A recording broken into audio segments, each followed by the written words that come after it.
Hey there, it's your tech duck, and today you're going to learn how to create a monetized post on Whop. Once you're inside Whop, click on the dashboard icon in the left sidebar. Then, on the new sidebar, click on your Whops and select your business or store. You'll now be inside your Whop overview. As you can see, there's a box where you can create your post. Start by writing your post text or description.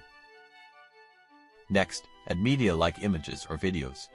Then click on the coin icon, choose the price for this post, and click Set. Finally, hit Post, and that's it. Congratulations! Your post is now monetized, and your fans or community members can pay to view your content.